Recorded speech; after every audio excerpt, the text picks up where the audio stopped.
It was a crisp Saturday morning, the kind where sunlight streamed through the windows just enough to brighten the room without being too harsh. The Turner family's cozy living room buzzed with a quiet excitement. Brandon, their 7-year-old son, sat cross-legged on the rug, his favorite superhero action figure in hand. His brown eyes were wide with curiosity as he occasionally glanced toward the hallway where his parents had disappeared just minutes ago. "Bran, remember, you have to be gentle," his mother Melissa had told him earlier, her voice a mix of joy and nerves. "Your baby sister's coming home today." Brandon had nodded enthusiastically at the time, but now that the moment was here, he wasn't so sure. He loved the idea of having a sister, or at least, he thought he did. But what if she cried too much? What if she didn't like him? Or worse, what if she took up all of Mom and Dad's attention?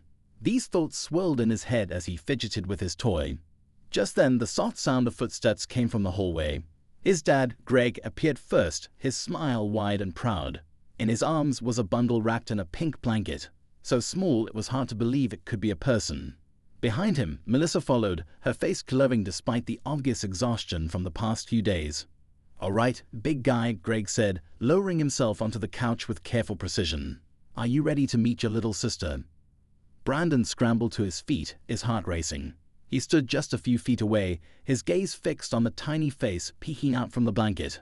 Her skin was soft and pink, her eyes barely open, and a tuft of dark hair covered her head. She looked so fragile. "Brandon," Melissa said gently, kneeling beside him. "This is Emma. She's your sister." Her voice was warm, inviting, as though she wanted him to feel the same connection they did. For a moment, Brandon didn't say anything. He just stared, his little chest rising and falling as he took it all in. Then, after what felt like an eternity, he took a small step closer. His parents watched, smiling, waiting for him to say something. And he did. "That's not my sister," Brandon said simply, his voice calm but firm. The room fell silent, the kind of silence that feels heavy, like the air itself has paused. Greg and Melissa exchanged a quick glance, their smiles faltering just a little. "What do you mean, sweetheart?" Melissa asked, her tone still gentle but now tinged with concern. Brandon frowned, his little brows furrowing. He pointed at the baby. "That's not her. I don't know who that is, but that's not Emma." Greg let out a small chuckle, trying to lighten the mood. "Buddy, this is Emma. We just brought her home from the hospital." But Brandon shook his head, his expression unchanging. "No," he said, more firmly this time. "That's not Emma. I know what Emma looks like, and that's not her." Melissa's breath caught for a moment. You know what Emma looks like?" she asked cautiously, her eyes scanning her son's face. "Yes," Brandon replied as if it were the most obvious thing in the world. "She told me." The words hung in the air like a thundercloud, thick and unsettling. Melissa blinked, her mind racing. Greg shifted uncomfortably, suddenly unsure of how to respond. "Told you?" Greg asked, forcing a lightness into his tone that didn't quite reach his eyes. "Buddy, Emma's a baby. She can't talk yet." Brandon looked up at his father, his expression serious. "Not like that," he said. "She talked to me before, when she was still up there." He pointed toward the ceiling. "Up there," Melissa repeated, her voice barely above a whisper. "Yeah," Brandon said, his voice steady. "Before you brought her here, she said she'd come to be my sister. But that's not her." Greg and Melissa exchanged another glance, this one filled with a mix of confusion and unease. They had no idea what to make of Brandon's words, but there was something about the certainty in his voice, the way he looked at them with those big, earnest eyes, that sent a shiver down their spines. Greg cleared his throat, trying to break the tension. "Maybe you're just a little tired, buddy. It's been a big day. How about we—" "No," Brandon interrupted, shaking his head. "I'm not tired. I'm telling the truth." Melissa crouched down to his level, placing a gentle hand on his shoulder. "Sweetheart, sometimes our imaginations can play tricks on us, especially when we're excited. I know you were looking forward to meeting Emma. I know what I saw," Brandon insisted, his voice rising just enough to make his parents pause. His eyes welled up with tears, not of sadness but of frustration. "She's not Emma." For a moment, the only sound in the room was the faint cooing of the baby in Greg's arms. Melissa opened her mouth to say something, anything, but no words came out. She didn't want to dismiss Brandon's feelings, but she also couldn't deny the growing knot of unease in her chest. Finally, Greg broke the silence. "Why don't we all take a little break, huh? Get some fresh air or something? We've had a long day." Melissa nodded slowly, though her eyes stayed on Brandon. "That sounds like a good idea." But Brandon didn't move. He stood rooted to the spot, his gaze locked on the baby. And then, just as his parents began to turn away, he said something that stopped them in their tracks. She said there would be a mistake. His voice was soft now, almost a whisper, but the words cut through the air like a knife. She said she might not make it. Greg and Melissa froze, their eyes snapping back to their son. What? What do you mean? Melissa asked, her voice trembling. But Brandon didn't answer. Instead, he looked back at the baby, his expression unreadable.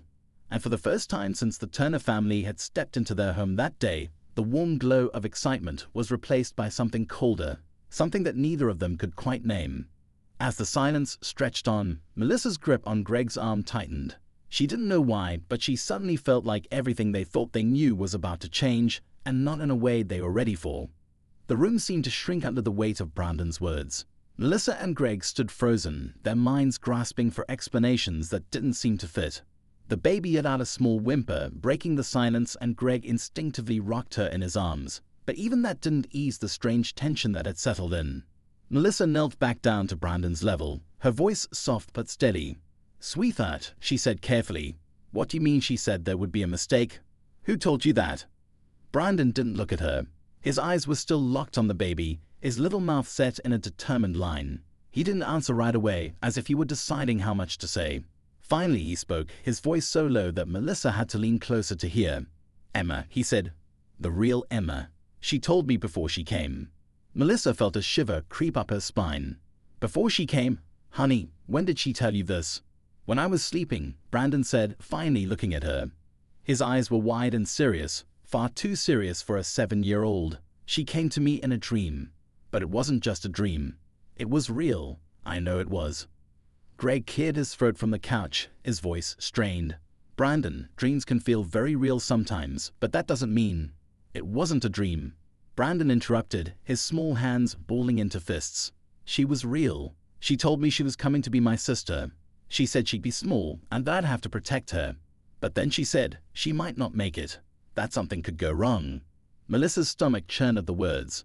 She glanced at Greg, whose expression was carefully neutral, though she could see the doubt creeping into his eyes. She didn't know whether to press Brandon for more or to let it go, but the urgency in his voice made it hard to dismiss what he was saying. "Bran," Melissa said gently, "when did you have this dream? Was it before we told you about the baby?" Brandon nodded. "A long time before. I didn't know her name was Emma until you said it.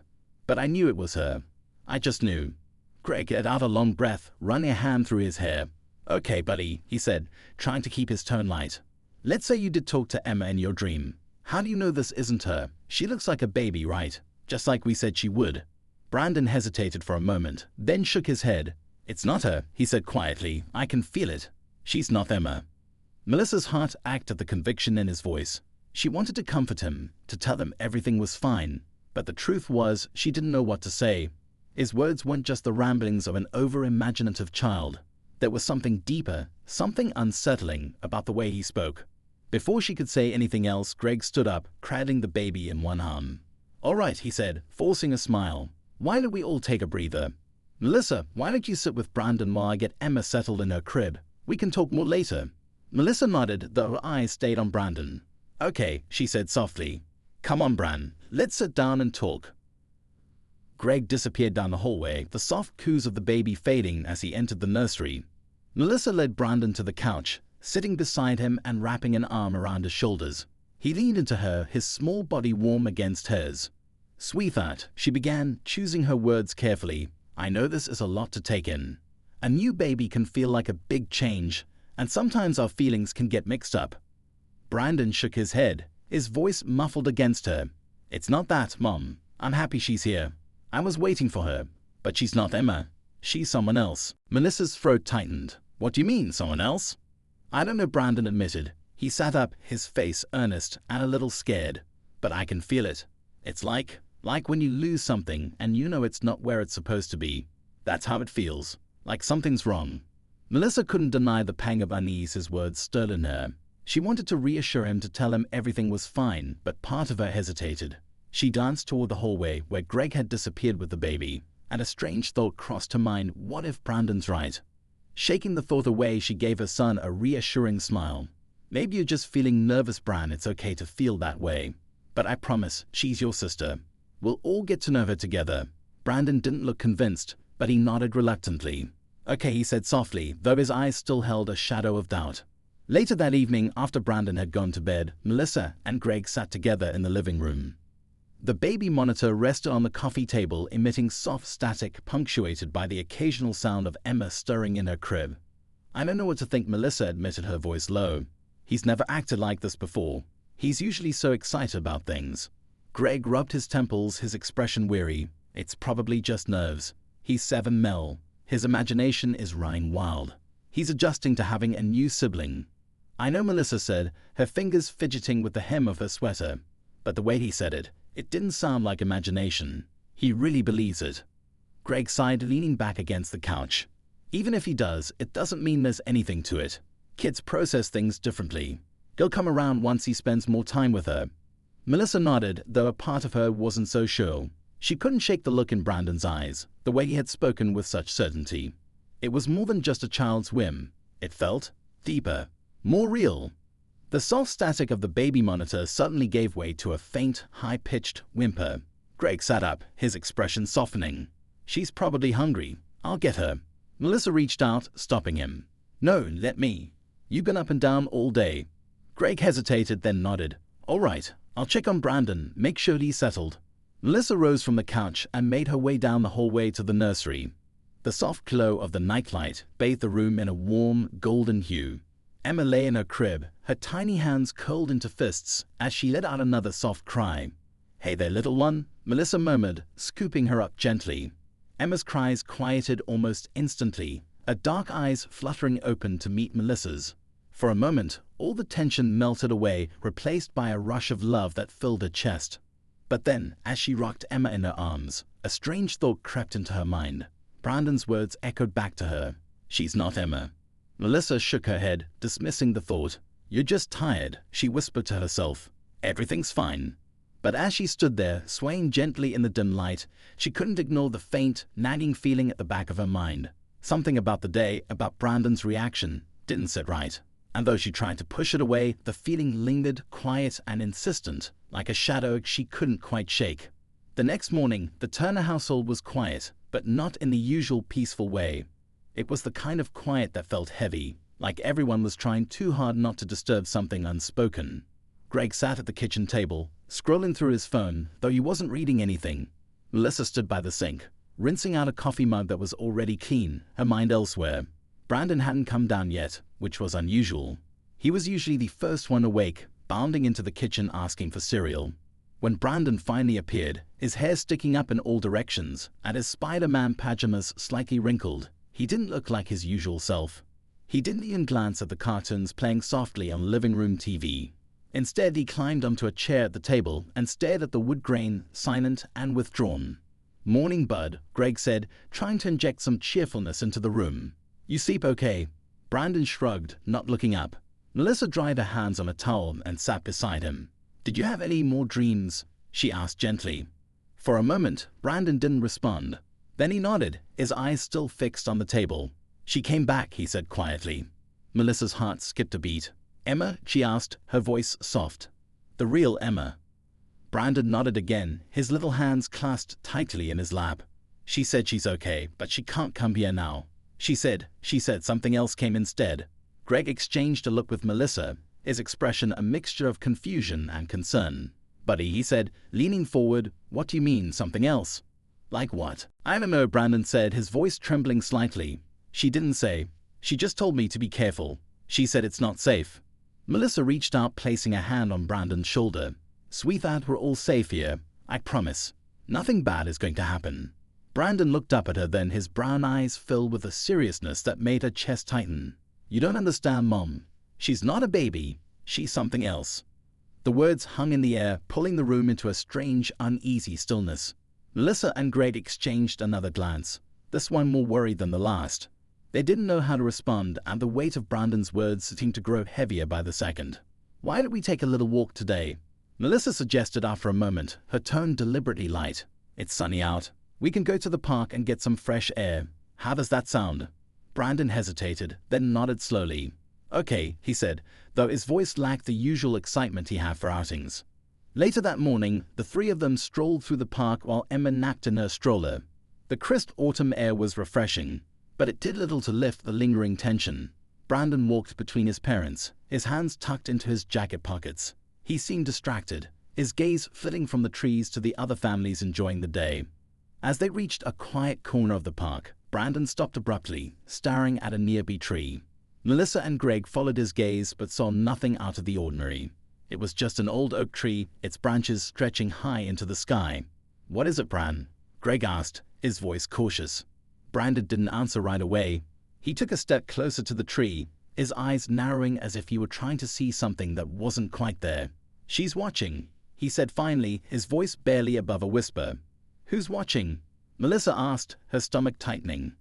Brandon pointed toward the tree, though his hand wavered slightly. "Her." Greg frowned, stepping closer to his son. "Brandon, there's no one there. It's just a tree." But Brandon shook his head, his expression unwavering. "She's there. She's hiding. She doesn't want you to see her." Melissa felt a chill run down her spine, even though she knew it was just Brandon's imagination. "Come on, sweetheart," she said, her voice steady. "Let's keep walking. There's nothing to be afraid of." Brandon hesitated, then reluctantly turned away from the tree.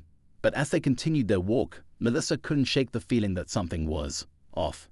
She glanced over her shoulder a few times, half expecting to see someone following them, but the path remained empty.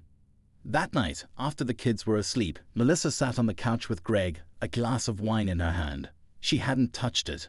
Instead, she swirled absently, her mind replaying Brandon's words over and over. "This isn't normal," she said finally, breaking the silence. "I mean, I know kids have imaginations, but this feels different." Greg rubbed his face, looking as tired as she felt. "I don't know, Mel. Maybe he's just having a hard time adjusting. Maybe he feels left out." "I thought about that," Melissa said, setting her glass down. "But he's not acting jealous. He's acting scared, like he really believes what he's saying." Greg sighed, leaning back against the couch. "So what do we do? Take him to a therapist? Tell him it's all in his head?" Melissa shook her head. "I don't know, but I feel like we're missing something. Like there's more to this than we understand." Greg didn't respond right away. He just stared at the ceiling, his jaw tight. Finally he said, "What if it is just a phase? What if we're overthinking this? And what if it's not?" Melissa countered, her voice sharper than she intended. "What if he's trying to tell us something, and we're not listening?" Greg sat up, his expression serious. "Okay, so what do you want to do? Call a psychic. Ask them if our baby's possessed." Melissa shot him a look, but before she could respond, the baby monitor crackled to life. They both froze, turning toward the table where it sat. A soft, rhythmic sound came through the speaker. It wasn't crying, but it wasn't quite breathing either. It was a low, rasping sound that made Melissa's skin prickle. "What is that?" Greg asked, his voice barely above a whisper. "I don't know," Melissa said, already on her feet. She moved quickly down the hallway, Greg right behind her. When they reached the nursery, Melissa pushed the door open cautiously, her heart pounding. Emma was awake, lying in her crib. She wasn't crying or fussing. She was just staring up at the ceiling, her tiny hands waving aimlessly. But the sound was still there, faint but unmistakable. Melissa stepped closer, her eyes scanning the room. Nothing seemed out of place. Greg frowned, stepping up beside her. "Do you hear that?" he asked. Melissa nodded, her pulse racing. It's coming from her." "What do you mean, from her?" Greg asked, his voice tense. Before Melissa could answer, Emma turned her head toward them, her dark eyes meeting Melissa's. For a moment, everything seemed to stop. Melissa couldn't move, couldn't breathe. There was something in Emma's gaze that sent a shiver down her spine, something that didn't feel right. Greg reached down, scooping Emma up in his arms. The rasping sound stopped immediately, replaced by the soft coos of a content baby. But the uneasy feeling lingered, hanging in the air like a shadow. As they stood there in the dim light of the nursery, Melissa couldn't help but wonder if Brandon was right, if there really was something they were missing. And if so, what would they do when they found it? The next few days passed in a haze of unease. Brandon remained distant, his normally cheerful demeanor replaced by a quiet vigilance. Melissa tried her best to keep things normal, taking him to the park again and reading his favorite bedtime stories, but the shadow of his strange warnings loomed over every moment. Every time Brandon glanced at Emma, or the thing he insisted wasn't Emma, it was with an expression that sent chills down Melissa's spine. It wasn't anger or jealousy. It was something darker. Fear. Greg, for his part, did his best to brush it off, though Melissa could tell it was getting to him too. Every time Emma made a strange noise or looked at them in that unsettling way, he would crack a joke or find an excuse to leave the room. But Melissa could see the tension in his shoulders, the way he avoided looking at the baby monitor at night. One evening, after they had put both kids to bed, Melissa sat alone in the living room, the glow of the table lamp casting long shadows on the walls. She had planned to unwind with a book, but she couldn't concentrate. Brandon's words played over and over in her mind, blending with the strange rasping sound from the monitor and the way Emma's dark eyes seemed to see too much for a newborn. Melissa found herself scrolling through her phone, searching for answers she didn't know how to phrase. Strange behavior in newborns. Child insists baby isn't sibling. Unsettling baby monitor sounds. Each search led to pages of parenting forums, medical advice, and a few conspiracy theories that made her close the browser in frustration. Her hand hesitated over the phone for a moment before she typed a different phrase: signs of possession in children. The results were worse than she expected. Stories of parents who believed their children were inhabited by something otherworldly filled the screen. Some clearly fictional, others chillingly detailed. Melissa's chest tightened as she read about strange noises, unnatural behaviors, and children who claimed to see or hear things that weren't there. She almost closed the tab when a particular story caught her eye. It was about a family who had adopted a child, only to discover that their biological child had died during birth. The mother claimed to have seen her real child in a dream, warning her about the one they brought home. Melissa's hands shook as she read the account, the eerie parallels to their own situation making her stomach churn. She was still staring at the screen when a soft sound broke the silence. It wasn't the monitor this time, it was coming from the hallway. Melissa froze, her heart pounding. The sound was faint, almost like a whisper, but she couldn't make out the words. She set her phone down and stood, moving cautiously toward the sound. As she reached the hallway, the whispering stopped. The only noise was the faint creak of the floorboards under her feet. She glanced toward the kids' rooms, her breath catching when she noticed that Brandon's door was ajar. She stepped closer and peeked inside. Brandon was sitting on his bed, his back to her. He was facing the wall, his body hunched forward as if he were talking to someone. For a moment, Melissa thought he might be playing with his action figures, but she didn't see any toys in his hands. "Bran," she said softly, stepping into the room. Brandon turned slowly, his face pale and his eyes wide. "Mom," he whispered, his voice trembling. "She's in here." Melissa felt her stomach drop. "Who's in here?" she asked, though she wasn't sure she wanted to know the answer. "Her," Brandon said, pointing to the corner of the room. "The one who's pretending to be Emma." Melissa turned to look, her eyes scanning the dimly lit corner. There was nothing there, just the shadows cast by the nightlight. But the air felt heavy, almost oppressive, and she found herself stepping closer to Brandon without realizing it. "There's nothing there, sweetheart," she said, though her voice wavered. "It's just a shadow." Brandon shook his head, his voice barely above a whisper. "She doesn't want you to see her. But she's here. She's always watching." Melissa crouched down beside him, placing a hand on his shoulder. "It's okay, Bran. You're safe. I won't let anything happen to you." Brandon looked at her then, his eyes filled with tears. "She said she's going to stay," he said, his voice breaking. "She said she won't leave unless we make her." Melissa felt a cold shiver run through her. "What do you mean? Make her? How can we do that?" Brandon hesitated, his little hands gripping the edge of the blanket. "I don't know," he admitted, "but she doesn't belong here. She's not supposed to be here." Melissa hugged him tightly, her mind racing. She wanted to believe this was just a child's overactive imagination, but too many things didn't add up. The strange noises, the way Emma seemed too aware for her age, and now this. She didn't know what was happening, but she knew one thing for certain: something was wrong. That night, Melissa couldn't sleep. She lay awake beside Greg, staring at the ceiling and listening to the faint hum of the baby monitor. Around 2 a.m., the sound changed. It wasn't the usual static or Emma's soft breathing. It was that rasping noise again, low and rhythmic, almost like someone whispering words she couldn't quite make out. She sat up slowly, her heart pounding. She glanced at Greg, who was still sound asleep, then reached for the monitor. The sound grew louder as she brought it closer to her ear. It wasn't random. It was a pattern, like a chant or a phrase repeated over and over. Melissa's hands trembled as she tried to make sense of it, but the more she listened, the more unsettled she felt. Finally, she couldn't take it anymore. She slipped out of bed and made her way to the nursery. The door creaked softly as she pushed it open, And the first thing she noticed was that Emma was awake. She wasn't crying or fussing. She was lying in her crib, staring up at the ceiling with those dark, unblinking eyes. Melissa stepped closer, her pulse racing. "Emma," she whispered, though she didn't know why she expected an answer. As she leaned over the crib, Emma turned her head to look at her. For a moment, Melissa felt frozen, her breath caught in her throat. There was something in Emma's gaze, something that didn't belong there.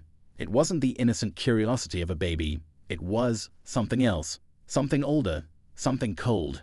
And then Emma smiled. It wasn't the toothless, gummy smile of an infant. It was slow, deliberate, and chillingly knowing. Melissa stumbled back, her hand flying to her mouth to stifle a gasp. The rasping sound from the monitor grew louder, even though it was still sitting on the nightstand in her room. It filled the air around her, pressing in like a weight. In that moment, Melissa realized with a terrifying certainty that Brandon had been right all along. This wasn't Emma. This was something else entirely. And wasn't going to leave without a fight. Melissa's hands gripped the edge of the crib as she tried to steady herself. Her pulse thundered in her ears, drowning out every rational thought. Emma, or whatever was in Emma's place, had gone still again, her tiny hands twitching as she stared blankly at the ceiling, the strange, knowing smile gone as if it had never been there. Melissa backed away, her breath coming in short, shallow gasps. She didn't know where to go or what to do, but her instincts screamed at her to get out of the nursery. She turned and nearly ran into Greg, who was standing in the doorway, rubbing his eyes. "Mel, what are you doing in here?" he asked groggily, glancing past her toward the crib. "Is she crying?" Melissa shook her head, trying to find her voice. "No, she's awake." "But Greg," she faltered, unsure how to explain what she had just seen. Her throat felt dry, her words caught somewhere between fear and disbelief. "Something's wrong." Greg frowned, stepping into the room and leaning over the crib. Emma looked up at him, her face serene, her tiny fingers curling and uncurling like any other baby. "She looks fine to me," he said, his voice laced with annoyance. "Mel, you're overtired. It's been a rough few days. Let's go back to bed." Melissa grabbed his arm, her grip firm. "I'm not imagining this, Greg," she said, her voice trembling. "I saw something." Her eyes, the way she smiled, it wasn't normal. Greg sighed, running a hand through his hair. Babies make weird faces all the time. They smile, they grimace. It doesn't mean anything. He glanced back at Emma and shook his head. "You're scaring yourself." Melissa opened her mouth to argue, but a faint noise stopped her. It wasn't the rasping sound from earlier. This was different, lighter, like laughter. Her head snapped toward the crib, but Emma was silent, her expression unchanged. The sound came again, soft and mocking, but this time it was clear it wasn't coming from Emma. It was coming from the baby monitor on the nightstand in their bedroom. Greg froze, his eyes narrowing as he turned toward the hallway. What the hell was that? Melissa didn't answer. Instead, she grabbed his hand and pulled him toward the sound. The monitor's speaker crackled faintly, and as they entered the bedroom, the laughter grew louder, more distinct. It wasn't a baby's laugh, it was higher-pitched, almost distorted, like a recording played at the wrong speed. "Greg," Melissa whispered, her voice barely audible. "Do you hear it now?" Greg didn't respond. He crossed the room in 2 strides and snatched the monitor off the nightstand, staring at it as if he could will it to make sense. The laughter stopped abruptly, replaced by a silence that felt heavier than the noise. And then, as they both stood there, the monitor emitted a single, chilling whisper. "Get out." Melissa recoiled, her hand flying to her mouth. Greg stared at the device, his knuckles turning white as he gripped it. "This has to be interference," he said, though his voice lacked conviction. "Maybe we're picking up a signal from another house or a radio tower." Melissa shook her head, tears stinging her eyes. "That wasn't interference, Greg. That was her, whatever she is." Greg set the monitor down carefully, as if it might explode. "All right," he said, his voice low and measured. "If this is some kind of prank, it's not funny. Maybe the thing's broken, or maybe someone hacked it. I'll check the settings tomorrow." Melissa stared at him in disbelief. "Hacked? Greg, do you hear yourself? You can't explain this away like it's some technical glitch." Greg looked at her, his frustration evident. "What do you want me to do, Mel? Call a priest? Take the monitor back to the store and tell them it's possessed? I want you to listen to me." Melissa snapped, her voice breaking. "Something is wrong with Emma, or whatever's pretending to be her, and Brandon knows it too." Greg started to respond but stopped when they heard a loud thud from the hallway.